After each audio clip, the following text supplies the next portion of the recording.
शंका। एक जिज्ञासा ये है,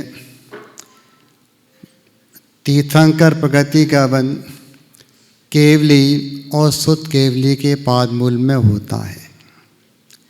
मान लिए कोई मुनिराज शुद्ध केवली हैं, किसी श्रावक के यहाँ आहार करने गए हैं और श्रावक की विशुद्धि बढ़ जाए तो क्या उसे वहाँ पर तीर्थंकर प्रकृति का बंध हो सकता है? देखिए, महाराज जी ने बड़ा शास्त्रीय सवाल किया, पर मैं इसमें से एक पहले व्यवहारिक बात लाता हूँ। तीर्थंकरत्व का सौभाग्य हर किसी को नहीं मिलता।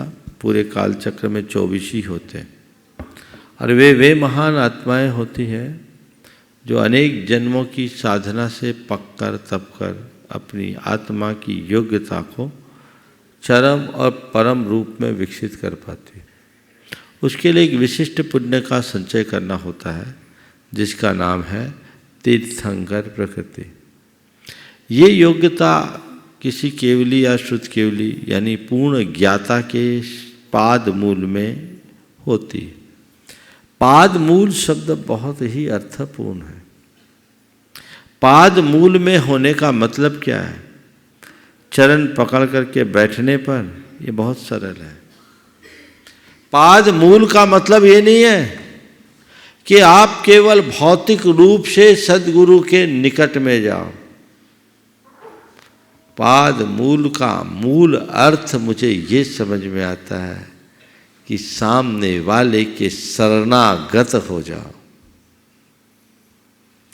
उनकी शरण में चले जाओ, अपने हृदय में उनके चरण कमलों को स्थायी रूप से अंकित कर लो,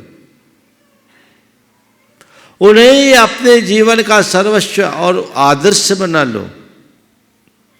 तब कहीं जाकर वो पादमूल होता है।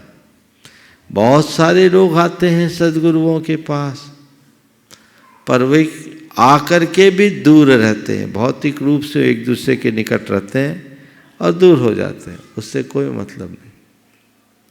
हृदय तुम्हारा अर्पित होना चाहिए। केवल सानिध्य पाने से कुछ नहीं होगा, शरण पाओगे तब जीवन का उद्धार होगा। समझ गए? सानिध्य सब पा लेते हैं, शरण कोई बिरला पाता है। तो जो महाराज जी ने कहा कि ऐसे गुरु भक्त के लिए किन्हीं महामुनि का सानिध्य मिल गया जो शुद्ध केवली हो यानी वांगमय के पूर्ण ज्ञाता हो, तो क्या उनकी चरण सेवा से उन्हें तीर्थंकर प्रकृति का बंध हो सकता है? हो सकता है, बशर्ते वो उनके चरणों को अपने हृदय में बसा ले, उन्हें अपने जीवन का सर्वोच्च आदर्श बना करके चल ले, तो ये सारा कार्य हो सकता है। अन्यथा वो सब बातें जहाँ के तहाँ रह जाती है। इसलिए मैं महाराज के प्रश्न के माध्यम से एक संदेश आप सबको जरूर देना चाहूँगा। गुरुओं के चरणों में दर्शन करने आना बंद कर दो। गुरुओं के दर्शन मत करो। महाराज क्या बोल रहे हैं, मैं दोबारा दोहरा रहा हूं। गुरु के दर्शन मत करो, गुरु चरणों में दर्शनार्थी बनकर कभी मत आओ। क्या बोल रहा हूं? गुरु के चरणों में दर्शनार्थी बनकर मत आओ, गुरु चरणों में शरणार्थी बनकर के आओ। दर्शनार्थी बनोगे तो बस दर्शन ही पाओगे और शरणार्थी बनोगे तो सर्वस्व पा जाओगे। जब तक हमारे भीतर वो भाव घटित नहीं होता तब तक हमारे जीवन का पथ प्रशस्त नहीं होता।